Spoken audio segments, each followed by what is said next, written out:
السلام عليكم ورحمة الله وبركاته. حبايب قلبي، يا رب دايما تكونوا في أحسن صحة وأحسن حال وراحة بال، اللهم آمين. النهاردة يوم جديد، فيديو جديد، فكرة جديدة خالص. كملوا الفيديو للنهاية علشان تستفادوا منه. قناتي بقى لو لسه أول مرة تشوفيها، قناتي دي وصفة نصيحة مع مسك. خدي لك لفة في الفيديوهات، إن شاء الله تستفادي منها كتير يا بنات. قناتي خاصة بالتوفير والتدبير والميزانيات وكل ما يجي كده ولا يخطر على بال أي ست بيت نفسها تحقق أمنياتها وأهدافها ونفسها تحقق اللي نفسها فيه بكل بساطة. لو لسه بقى ما ضغطتيش اشتراك وشرفتيني كده في عيلتنا الجميلة، نوريني كده وكبرينا، خلي عيلتنا تكبر بيكي كده. واذكري الله، الا بذكر الله تطمئن القلوب. وصدقيني طول ما انت عايزه عيشتك تتغير وللاحسن والافضل، صلي على رسول كتير واذكري الله واستغفري كتير. الا بذكر الله تطمئن القلوب. ربنا يطمن قلوبكم جميعا ويرزقكم من حيث لا تحتسبوا، ويرزقكم رزق يتعجب له اهل السماوات والارض. وزي النهارده، زي ما احنا متفقين، اللي متابع قناتنا من زمان، النهارده ايه يا بنات؟ النهارده الجمعه. كل سنه وكل الامه الاسلاميه بخير وبسعاده وفرح دايما وبركه في حياتهم. صلوا على النبي كتير قوي يا بنات. صلوا على النبي من مغرب يوم الخميس لمغرب يوم الجمعه، فان صلاتكم تعرض عليه. صلوات ربي وسلامه عليه. ربنا يجبركم دايما بالصلاه على النبي صلى الله عليه وسلم، عليه افضل الصلاه والسلام. بصوا يا بنات، النهارده قعدت افكر مع نفسي كده، لقيت ان في ستات كتير قوي طاحنين نفسهم في الحياة وعايشين في دوامة. كل يوم بنصحى نعمل اللي هو الروتين البايخ بمعنى صح، اللي هو اللي بنبات فيه يا مسك بنصحى فيه. وكمان ردي النهارده ان شاء الله على سؤال من متابعيني حبايب قلبي اللي قالت لي انا زوجي بخيل. هقول لكم برضو ازاي تتعاملوا لو زوجك ماسك شوية على العيشة، لو بخيل هتعملي معاه ايه الكلام ده. تمام. كمان عايزه اقول لك لازم تغيري من الروتين اللي انت فيه. طب اغير ازاي يا مس؟ ده انا بيتي على طول مهما مروق مش بيبان عليه ترويق، لدرجه ان انا باجي يجيلي اكتئاب. بروق وعلى طول ولادي يكركبوا، وبطبخ وبصحى اروق وبطبخ وبذاكر للاولاد وبحفظ قران، ومفيش وقت لنفسي خالص يا مسك. ومع ذلك زوجي مش مقدر الكلام ده. هقولك مش مقدر ليه. خلاص. اولا، طول ما انتي بيقولك ايه اللي بيحافظ على النعمة ربنا بيحافظ عليه. خلاص. وبيزوده بيها. طيب واللي بيهدر النعمة ربنا بيشيلها منه خالص. طيب، جسمك وحياتك وصحتك دي نعمة. طيب، ايه يا مسك الكلام اللي انتي بتقولي ده؟ انا هقولك كل حاجة وباستفاضة، بس اضغطوا لايك كده وصلوا على النبي عليه افضل الصلاة والسلام. اول حاجه، انا بصحى مثلا، واحده تيجي تقول لي انا بصحى الصبح يا مسك بروق وبطبخ وبغسل مواعين، وانا بغسل مثلا المواعين بروق المطبخ وبشغل البوتاجاز وبطبخ. تمام. اطلع من المواعين الاقي نفسي في شقه مثلا عايزه تتروق، عايزه اغسل اشغل غساله، الكلام ده. اولا الحاجات دي كلها اساسيات علينا، واظن احنا اتجوزنا كلنا كنا فاكرين ان الحياه في الاخر ان هي هتبقى اللي احنا نقولنا مثلا اتجوزنا زي ايه بنت بتتجوز وخلاص، ودخلنا لقينا دوامه. دوامه كده، دوامه يا مسك. ايوه، بس هي دي سنه الحياه. طول ما انت فيكي صحه وطول ما انت قادره تشتغلي احمدي ربك، لكن ما هقدرش النعمه اللي انا فيها، ما هقدرش صحتي. تمام. طب ازاي ما اعملش الكلام ده كله؟ عايزه اقول لك بكل بساطه تعملي لنفسك روتين. روتين في كل حاجه في حياتك، في اكلك وشربك، في ترويقك، في نومتك، في مذاكرتك لاولادك، في ساعه لنفسك، في شويه مع زوجك انك تبقي قاعده تشوفوا مثلا تغيير حياتكم للافضل والاحسن. احنا ما ينفعش نفضل عايشين كده وخلاص. تمام. ان انت تلبسي فيه تصبحي، صدقيني الحياه هتبقى ممله جدا. مش هتلاقي تغيير في حياتك، مش هتلاقي تعويض لنفسك. هتلاقي كل يوم صحتك بتتدهور تتدهور تتدهور، لا تيجي لا قدر الله في يوم تلاقي نفسك مش قادره تقفي على رجليكي، ورقبتك وجعاكي وظهرك وجعك بصي المشاكل دي كلها. الحمد لله اتجوزنا وخلفنا، نصحى لنفسنا بقى. ما بداتيش النهارده هتبداي بكره على طول بعد ما تسمعي الفيديو ده النهائي. تمام. على طول بفضل الله سبحانه وتعالى. طيب هنعمل ايه؟ اول حاجه اصحي يا ست الكل الصبح. تمام. بعود نفسي ان انا ما اسيبش نفسي نايمه لحد الظهر او لحد العصر. طب انا ما بعرفش اصحى بدري، هقول لك برضو الحلول. تمام. لكن خليكي ان انت ست شاطره كده وشطوره وجميله. تمام. بننام بدري شويه. خلاص. حاولي على قد ما تقدري لو بتنامي بدري ومثلا تيجي كده بعد صلاه الفجر، تمام، تشوفي اللي وراك. طيب انا ما بصحاش الفجر، اوعي تضيعي الفرصه دي من ايديكي. صدقوني صلاه الفجر اللي احنا كلنا مستهترين بيها دي، استغفر الله العظيم طبعا الا من رحمه ربي، ان دي صلاه زي الظهر زي العصر احنا بنتحاسب عليها. تخيلي بقى انك كل يوم تفوتي صلاه العصر، كل يوم تفوتي صلاه العصر، ما بصليش العصر خالص. تخيلي، يا نهار ابيض. الناس اللي بيبقوا فاكرين ان صلاه الفجر دي مش اساسيات زي الصلاه العاديه، او فاكرين وبنتكاسل. فين الكسل في كده؟ تخيلي ان انت كل يوم ما بتصليش الظهر او العصر. تخيلي ان انت كل يوم بتصحي الصبح ما بتصليش، هو ده الفجر. اوعوا يا بنات، الصلاة دي هتتحاسبوا عليها، ده الرسول صلى الله عليه وسلم وربنا بصوا يعني محذريننا من صلاة الفجر والعصر اللي هي صلاة البردين. يعني عايزة اقولك بصوا، اللي بتفوتها صلاة الفجر دي ربنا يا رب يعافينا جميعا ويرزقنا دايما بالمحافظة عليها. قولوا امين اللهم امين. صليتي الفجر خلاص، حاولي والله انتي برضو جسمك كسلان ومش هتقدري تشتغل على طول بعد الفجر،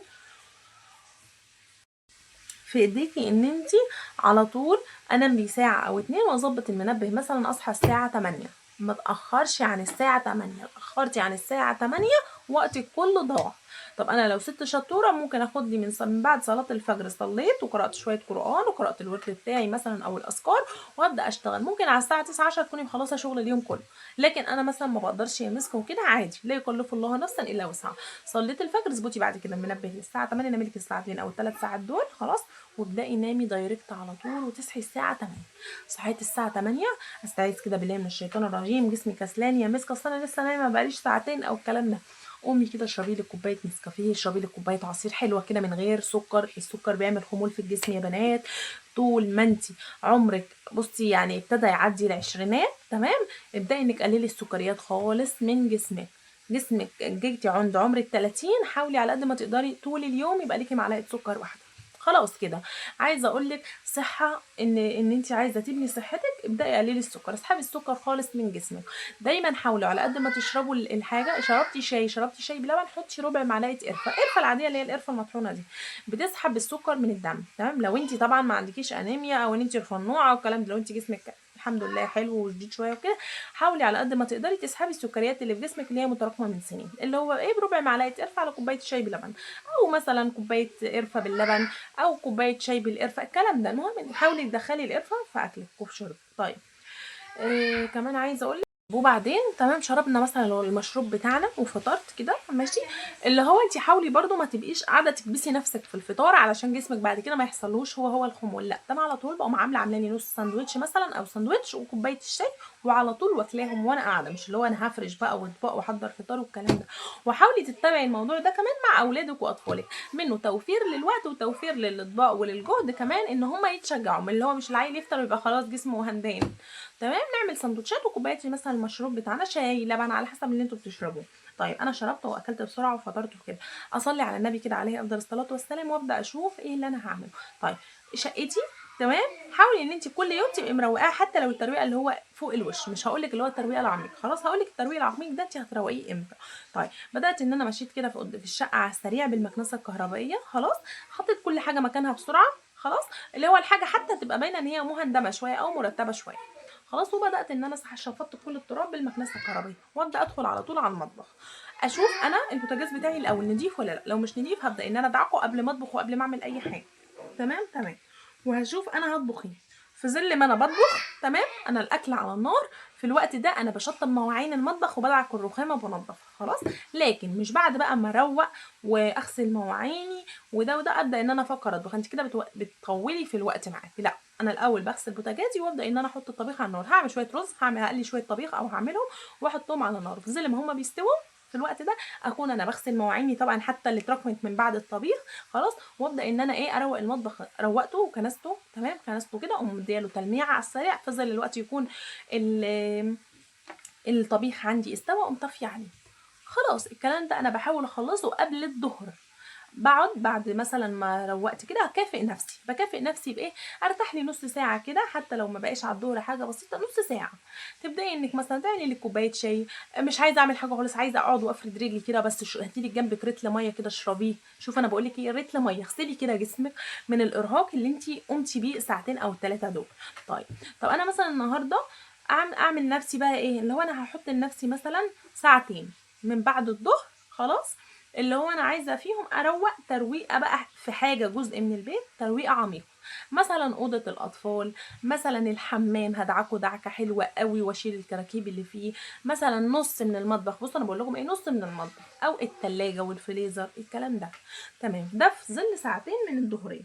طيب انا بعد ساعتين من الظهريه دولت مثلا بقى لي نص ساعه، مفيش مانع ان انا برضو اريح فيها شويه خلاص، او هنام لي هغفل فيها 10 دقايق او ربع ساعه. طيب وبعد كده هقوم بعد العصر خلاص فتره من العصر للمغرب دي انا مثلا هبقى قاعده، طبعا انا طبخه ومروقه، وفي وقت الظهريه دي انا عملت مثلا حاجه بسيطه من الحاجه التنظيفات العميقه اللي عندي.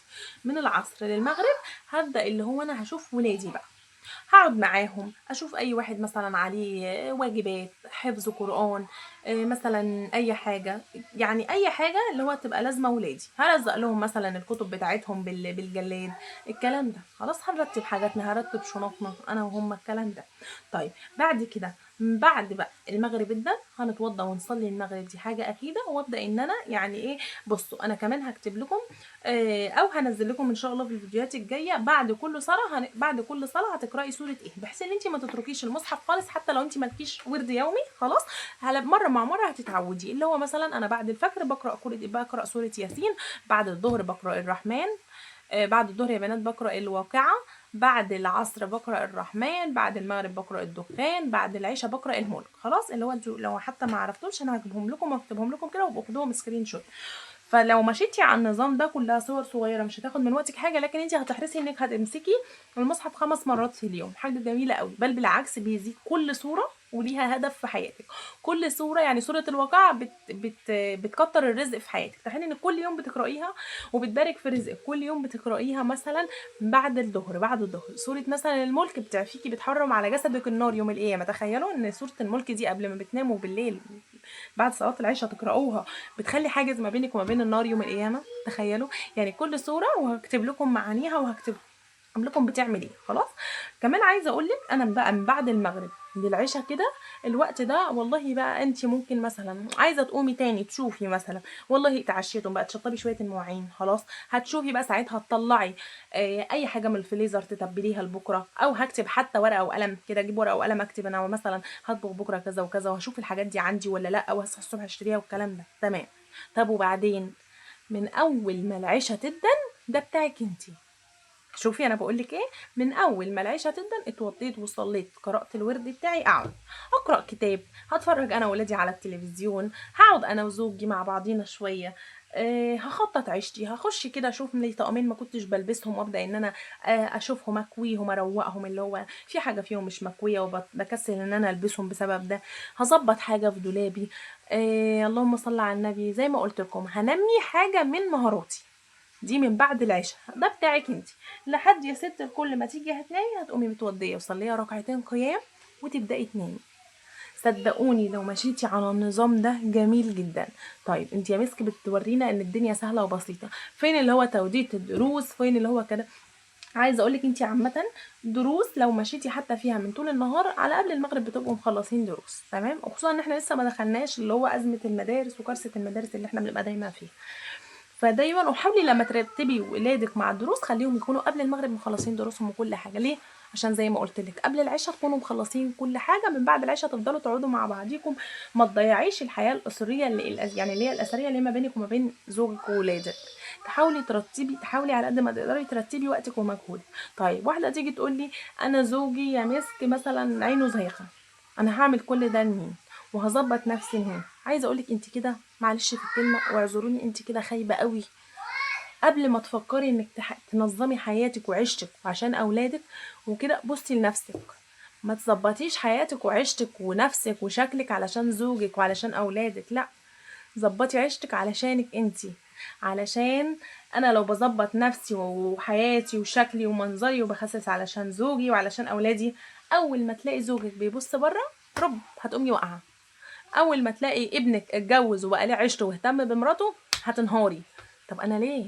انا بعمل كل ده علشان نفسي، عشان نجاحي في الحياة، علشان انا ربنا مديني نعمة لازم انا احافظ عليها، لازم ابقى عندي ثقة في نفسي لدرجة عمياء. زوجي بس بره خليه يبص بره، جوزي بيكلم واحدة عليا او بيكلم صاحبتي او بيكلم جارتي وكده خليه يكلم، المهم ان هو في الاخر بيجي يرجع لنا هنا في البيت.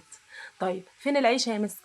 فين الحياة الحلوة؟ ما انا قلتلك بصي لنفسك، متعي نفسك انتي بنفسك، البسي حلوة قوي، اتمكيجي، اصبغي شعرك، بصي غيري من نفسك طول ما انتي داخل شقتك، اعملي بصي اللي انتي نفسك فيه، خليكي نفسك بمعنى اصح اللي هو بعد صلاتي وقيامي وتقربي من ربنا خليكي في الاخر بعد كده زي بصوا زي اللي بيطلعوا في التلفزيون، اكوي شعرك، اعملي بروتين، اعملي معيش الامكانيات اعمل حاجات طبيعيه في البيت، اعمل ماسكات طبيعيه في البيت، اروق على حالي بمعنى اصح، تمام. اشيل الشعر الزوايد اللي في وشي، تمام. ما بقولش اعملوا حواجبكم لان اللي هو ايه، يعني ساعات بيبقى فيها حرمانيه، هو مش ساعات، هو على طول فيها حرمانيه، اللي هم الناس بقى بيرسموا شعرهم على بيرسموا يا بنات عذرا حواجبهم والكلام ده. لكن شيلي الزوايد، خلي شكلك جميل بكل بصي تفاصيله. اعملي بصوا، اعملي ماسكات، اعملي طمي مغربي لجسمك، اعملي كده. كل ده عشان مين؟ عشانك، علشان شكلك الجميل، مش عشان زوجك. علشان تبقي قاعده في اي مكان كده تبقي انت ملكه القعده وسط الستات اللي موجودين، يبقى عندك ثقه في نفسك عمياء. جسمي جميل، جسمي ملفوف، شكلي حلو، انا غامقه شويه لكن انا بحاول على قد ما اقدر ان انا بنقي بشرتي وده وبنضفها وده. المهم ان انا جميله. وصدقيني كل ست واحد، كل واحده فيها جمال هي ممكن تكون مش عارفاه، لكن لو اشتغلتي عليها هتلاقي نفسك ملكه الجميلات. هتلاقي عندك ثقه في نفسك عمياء، مش عشان زوجك، صدقيني علشانك. بصي لنفسك اولا، علشان في الاخر ما تجيش ضربه تجيلك على راسك اللي هو تنصدمي في كل حد قدامك وحياتك تبوظ. لا، احنا مكملين. صدقيني اللي بتعيش من غير زوج واتطلقت لا قدر الله او انفصلت لسبب ما هي عايشه، واللي قاعده مع جوزها هي عايشه، واللي جوزها متوفي هي عايشه، تمام. لكن كلنا لو ماشيين على مبدأ واحد ان هي الحياه دي امر يعني اللي هو ايه، فترة صغيرة جدا أو مرحلة صغيرة جدا، وكلنا هنروح في مكان كلنا عارفينه طبعا. ربنا يبارك في عمركم ويحسن عملكم. فصدقيني هتشتغلي وتجهدي نفسك في الوقت ده، لأن هي فترة صغيرة قوي، احنا شايفينها بس فترة كبيرة. لكن صدقيني ما تخليش الحياة تطغى عليكي أو مشاكل الحياة تضغط على نفسيتك. هي فترة صغيرة صدقيني أو مرحلة صغيرة، انت جدي فيها واجتهدي، طلعي ولادك وربي ولادك على أكمل وجه، لكن ما تنسيش نفسك. في نفس الوقت كمان عايزة أقولك، اللي مثلا بتقولي اللي بقى حبيبة قلبي بتقولي زوجي بخيل، صدقيني البخل ده ساعات بيبقى عادة في الإنسان. هي صفة ولا عادة؟ تمام، لا، هو الإنسان بيتصف بالبخل، لكن هو بيبقى اتربى على كده، هو بيبقى نشأ على كده. وكمان يعني بقى لو الحاجة اللي تغيظ أكتر إن الزوج يبقى بخيل على مراته وعياله ومش بخيل على نفسه، دي أكتر حاجة اللي هو بتجزر بمعنى أصح. لكن عايزه اقول لك الموضوع سهل وبسيط جدا. الزوج البخيل ده خديه على قد عقله، اللي هو مثلا بيني له دايما ان انت اللي هو مش ابخل منه، لا انت ماسكه وحرصه عليه اكتر منه. لو لقيتيه في يوم مثلا جايب حاجه، ايه ده؟ لا، ده كده بصراحه، لا ده في اوفر، نجيب حاجه تانية اوفر. جه مثلا اداكي اي حاجه وقال لك كفايه كده، ايوه طبعا كفايه. تعرفي لو اداكي 20 جنيه، تمام، للمصاريف، تمام، امشي معاه على مبدأ اللي هو ايه، والله انا ابخل منك، اللي هو بالطريقه اللي هو انت هتوصلها له ازاي، اللي هو مثلا قال لك مثلا بخلنا حاجه مثلا بال20 او بال30 جنيه دول، انت يا عيني وراكي مصاريف وعايزه تشتري حاجات للغسيل وعايزه تجيبي فاكهه للولاد وعايزه كده، هاتي خدي نص الفلوس اشتري بيها الحاجه اللي انت عايزاها انت وولادك، بس طبعا حاجه تكون نافعه، يعني ايه، تكون انت وفي ولادك في الاخر هتستفادوا منها. وان شاء الله لو يبقى معاكي 15 جنيه من بقيه الفلوس اطبخي له عدس، عدس وعيش، والله ده على قد الفلوس. مثلا يوم تاني عايزه اقول لك ان شاء الله، بصي ان شاء الله لو هتطبخي له فول وعيش على قد الفلوس اللي انت مديها لي، وفي نفس الوقت خلي جزء بسيط من الفلوس اللي هو مديها لك، تمام، ليكي ولولادك. مش شرط تاكلوا الحاجه دي قدامه، تمام، انا برضو ما بقوكيش عليه، لكن ده في حاله ان هو معاه وبيبخل عليكم. طب لو في حاله ان الظروف ضيقه، لا معلش استحمل واحاول اجتهد واشوف مثلا شغلانه تساعدنا في البيت وكده، ده لو في مش في ايده. لكن لو بايده معاه فلوس وبيبخل عليكم، والله انت بايدك الاكل والشرب. اداكي مثلا 50 جنيه، مش هقولك اعملي على قدها، اعملي ب20 بس وشيلي الباقي. 30 الباقيين هاتي والله فاكهه للولاد واكليهم هو في الشغل. هاتي مثلا اللهم صل على النبي حاجه تكون انت عايزاها، الكلام ده برضو يعني ايه، ما تحرميش نفسك ولا اولادك، وفي نفس الوقت او الطاقه اللي هياكلها معاكم فيها خليها ليه ان شاء الله. لو عيش شويه فول بتاخدي شويه عدس بالعيش، تمام. فخد ان انا ممكن اكون جايبه لاولادي نص كيلو رز وطبخاهم اكلهم قبل ما يجي، خلاص. ما هو انا عايزه اقول لك لازم تتعاملي مع الشخص ده كده لحد ما هو بقى يتعدل. وخصوصا ان انت مثلا لو ما فيش حد يقف له، ممكن اقول لك قولي لباباك قولي لاهلك، لكن طب ما فيش حد خالص، ومش عايزه ادخل حد في عيشتي ومش عايزه اعرف حد اي حاجه عن عيشتي يا مسك وكده. طب هعمل ايه؟ زي ما بقولك اتبعي النظام ده، وريله ان الدنيا كلها غاليه والحياه صعبه وده جاب لكم هو في يوم مثلا كيلو فاكهه، يا نهار ابيض، طب كفايه كان نص، ما هو انت في ظل من ورا، انت ما انتيش حارمه نفسك انت وولادك، كفايه نص بس يا حبيبي، اصل يعني طب انت معاك فلوس، حاولي على قد ما تقدري تحسسيه ان انت اللي قلبك على الحاجه مش هو، ان انت اللي بتوفري، تمام. يعني كده. يعني مثلا هقول لك مثال، كانت ليا واحده جارتي جوزها كل يوم كان بيعتمد، هو ليه مرتبه ما شاء الله بيخش له اكتر من 15,000 في الشهر خلاص، لكن اللي هو بيعتمد كل يوم يديها 50 جنيه وماشي حالك بيها، يعني اللي هو في التوتال في الاخر في النهايه 1500، وعايز كل حاجه وغسيل ومكوى للهدوم وحوارات، كانت في حوارات ربنا يعينها يا رب ويعافيها. طيب اتفقنا ان احنا نعمل ايه؟ اتفقنا ال 50 جنيه دي اللي هو 1000 ونص، لا ده انا هخليهم 1000 بس، وال 500 شبرق نفسي انا وولادي. طب ازاي؟ هاكله كل يوم عيش وفول؟ اكله كل يوم عيش وفول. انتوا سامعيني؟ هو المبدأ مش اللي هو يبقى كده، لا، بس اللي هو انا مثلا انا اداني 50 جنيه، هاخد 25 ان شاء الله لو هجيب لاولادي كل يوم كيلو رز، نص كيلو مكرونه، واطبخهم واكل انا هو قبل ما يجي، وهناكل قدام بس اللي هو ايه تصبيره خلاص. وابدا اللي هو انا اتبقى معايا مثلا 25 جنيه، هعمل اكله ب 25؟ لا برضو لا، هعمل اكله ب20 واديله الخمسه، ده انا اتبقى معايا 5 جنيه اهي. انتي فاهماني؟ اصل الحياه صعبه، اصل مش عارف ايه الكلام ده. تحاولي ان انتي توري له كمان ان انتي اللي قلبك على الفلوس ده. جربي بس المبدأ ده دايما، حاسسي الزوج البخيل ده ان انتي اللي قلبك على فلوسه مش هو بس، او ان انتي مثلا مش اللي هو انتي. الرجاله ما بتجيش يا بنات يعني بتيجي نتيجه سلبيه مع العند، اللي هو هات انت دايما بخيل علينا. صدقيني انت كل ما انت تقولي انت دايما بخيل علينا وفرجها علينا هيضايقها اكتر. لكن لا، امشي معاه بالنظام ده وشوفي كده هيجيب نتيجه ولا لا. وربنا دايما يعينكم على كل واحده بتعاني من حاجه معينه في حياتها. صدقوني ساعات دي بتبقى ابتلاءات من ربنا، حتى لو انت شايفه حاجه عاديه، بس والله العظيم ده بيبقى ليه اجر كبير قوي عند ربنا. ربنا ياجركم دايما في الخير، وربنا دايما يحسن حياتكم ويطيب قلوبكم بالخير والبركه والسعاده، ويجعل قلوبكم دايما عمرانه بذكر الله. عايزه اقول لكم يا رب تكونوا استفدتم من الفيديو، وما تنسوش بالله عليكم الصلاه على النبي النهارده الجمعه، اكسروا. بصوا بقى، كل واحده كده انا عايزه اقول لك النهارده خديها كده تحدي مع نفسك، 1000 صلاه على النبي، 2000، 3، 10,000. والشاطره اللي تصلي على النبي مثلا 10,000 وتكتب لي بقى في التعليقات. عايزاكم كلكم ننبهر كده يا بنات بالصلاة على الرسول عليه أفضل الصلاة والسلام. ربنا دايما يرزقكم ويجبركم بالصلاة على النبي عليه أفضل الصلاة والسلام. وشوفوا الخير والبركة اللي هتعم في حياتكم، والسعادة في أولادك، والبركة في أولادك وفي حياتك. وشوفي السعادة اللي انت هتبقي فيها. ربنا يسعد قلوبكم جميعا ويرزقكم من حيث لا تحتسبوا. أترككم فيديو جديد في حفظ الرحمن، والسلام عليكم ورحمة الله وبركاته.